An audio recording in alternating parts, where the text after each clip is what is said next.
Hi everyone, we are from Diamond Forever. I'm the team leader Chris Lee and my team members are Alvin Lim, Leon Tan, Susan Chong, Tan Chai Ying and Jess Tan. We have selected the topic of Nestle as our food and beverage industry. Hi, good day everyone. Let me share about Nestle, what is disruption of Nestle and overall what is this all about. Business disruption refers to any innovation within an industry that radically and lastingly changes the way all companies in the industry operate. Disruptive innovation occur when a new market entrant intentionally target those overlooked corners of the market by offering a design or new business model that is more affordable, convenient, or simpler than the existing offering. Disruptive business of disruptors successfully challenge industry giant and established business with fresh take and old problems. Now, let's take a look below of the cycles of disruption. Now, the first one we have innovation, introduction of the new of improved market offering. Next, we have incubation, the development period before mass public awareness. Acceleration, improvement increase along with market saturation. Then we have competition. Dominant player emerge from the now flooded market. Then we have stagnation, innovation mature and treated as public interest slow. The last one we have renovation, liberation.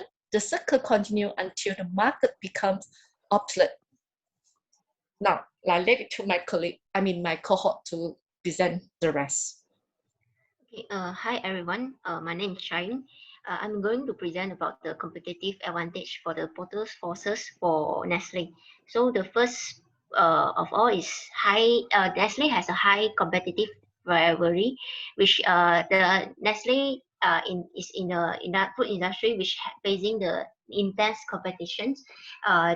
It has competitors of such as P&G and the Kraft Foods. So they hold a certain of market share and they spend large amount on advertisement and marketing. So the competition is not just for the price but also creativity and promotional offers. So the second point of the portals forces is Nestle has a low threat of new entrants, which food industry is a diverse industry. The market has been restricted to a limited resources and it has very few areas to improve and it makes the difficulty to a new entrant to get into the markets. So it is very big challenge for the new entrants to work over their quality and the market share. So the third point is Nestle has a high threat of substitute, which Nestle products are very common, such as daily use product. So the threat of substitute is very high. For example, the bottled water brand, which Nestle has its brands called Pure Life. However, there are several substitutes in the market, such as Dasani and Even. So the fourth point is Nestle has a low bargaining power of suppliers, which Nestle is known for strong and long-term relation with its suppliers to ensure the quality of raw products. And Nestle has immense buying power and requires supplies in massive quantities. So Nestle also take care of the suppliers. Therefore, the switching cost for the supplier changing is moderate in order to Nestle to ensure the quality from the new supplier.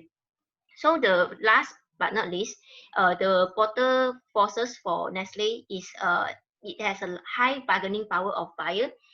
So due to there's high level of competitions in food industry, so the bargaining power of buyer of Nestle is high. They can easily switch one brand to another, which means the switching cost for the buyer to switch to buy another brand is low due to the price is not so much difference and the competitors selling the similar products such as Kraft Foods has Pringles while Nestle has Lay's. So I will go to the next slide to talk about the product life cycles of Nestle. So first of all, for the next slide is for the introduction part, there are four stages for the product life cycles of Nestle.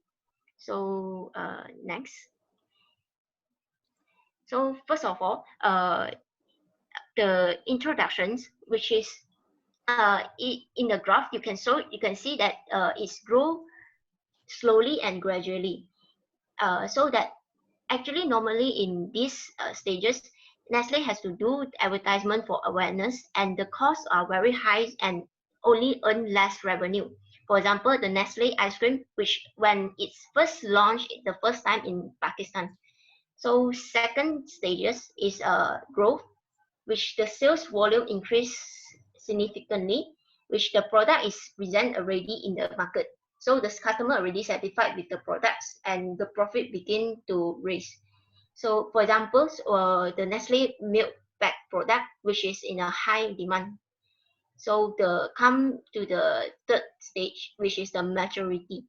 So this is a stage that which the cost of product has been decreased and the increased volume of the product and profit.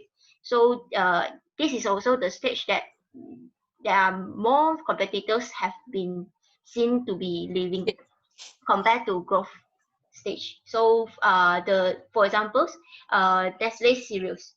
So for the fourth stage, which is decline, so this is a stage that is having the negative rate of growth.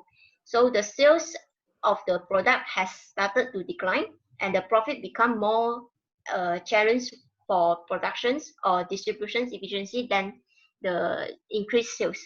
So such as the Nestle pharmaceutical product, which having a low share in market in the business and also the low demand. So I will proceed to the for my cohort to present for the next slide. Here we talk about the possible disruption in Nestle. The digital transformation used in Nestle. Number one, we have innovating idea. As you know, Nestle have a wide range of products. So the product, it is very innovation for most of the packaging. So they have a lot of ideas. So in terms of the idea, this is their number one, you know. So number two, they have testing product. Three, evaluating the value of products. Number four, scaling up the products to the market. Next slide, please. So Nestle also emphasized on specialization of products and experiments, enhancement of manufacturing supply chain, mean the advancement on technology to help Nestle on better planning and forecasting. Number three, better workforce to be more collaborative and innovative. Next. Culture at Nestle to boost disruption. Creating new skill in workforce. Engineer platform that allow people to propose idea. Use crowdsourcing to offer courage lab and internal accelerator to make ideas concrete. I let my others cohort to continue the others presentation. Research and development is a key competitive advantage for Nestle. With 23 R&D facilities and over 4,000 people working in them, Nestle has the largest R&D network of any food company. The company has been spending more than 1.6 billion yearly on R&D since 2008. Nestle has more than 2,000 brands range from global icons like Nescafe or Nespresso to local favorites like Milo and Maggi. A strong innovation culture is their key advantage. Nestle annual report shows that 31% of 2020 sales from products innovated or renovated in the last 3 years. They continue to enhance the speed and reduce average time to market by a further 10% on the top priority projects in 2020. And Nestle continues to remain the market leader in almost around 85% of its portfolio and aims to grow ahead of the industry. The company is already the market leader in 7 or 8 categories and number 2 in the rest. Thank you.